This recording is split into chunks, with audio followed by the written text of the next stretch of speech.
Alors, exercice 1.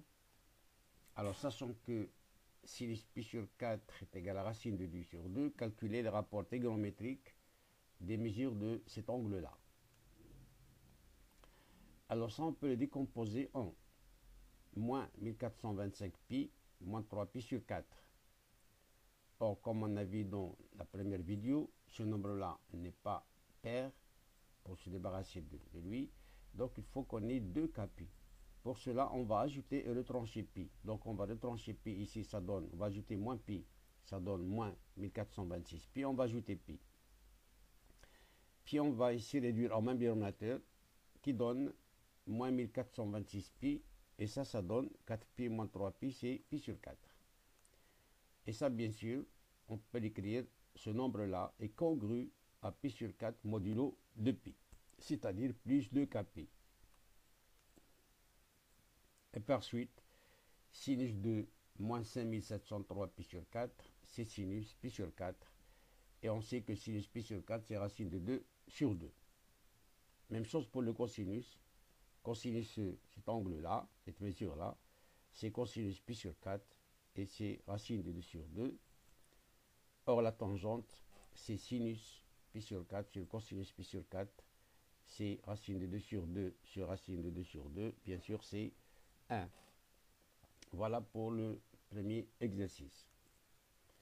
Alors, pour le deuxième, alors sachant que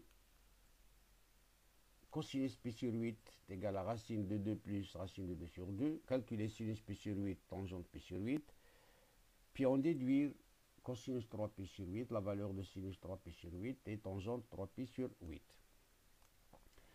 Alors on sait que cosinus carré x plus sinus carré x est égal à 1, quel que soit x. Donc, sinus carré pi sur 8 ici est égal à 1 moins cos carré pi sur 8. Or, cos carré pi sur 8, c'est le carré de ça. Donc, c'est 2 plus racine 2 sur 4. On fait le passé à gauche, à droite de l'égalité en changeant de signe. On réduit en même dénominateur ici, ça donne 2 moins racine de 2 sur 4.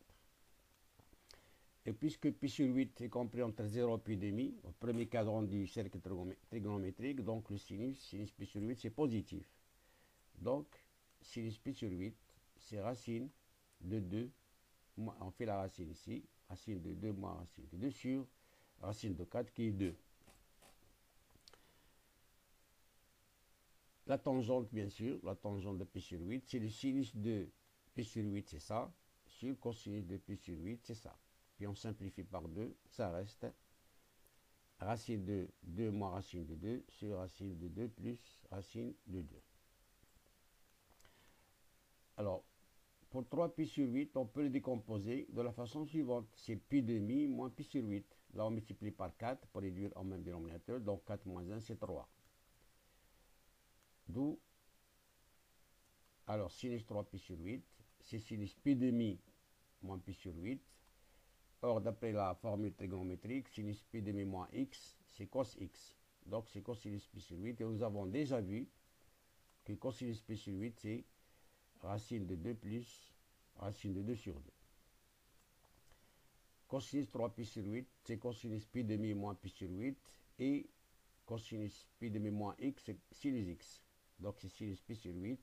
Ça aussi, nous l'avons déjà vu. C'est racine de 2 moins racine de 2 sur 2. Pour la tangente, bien sûr, c'est sinus sur cosinus. Donc, si sinus 3 pi sur 8, c'est ça. Sur cosinus, c'est ça. On simplifie par 2 et laisse racine de 2 plus racine de 2 sur racine de 2 moins racine de 2.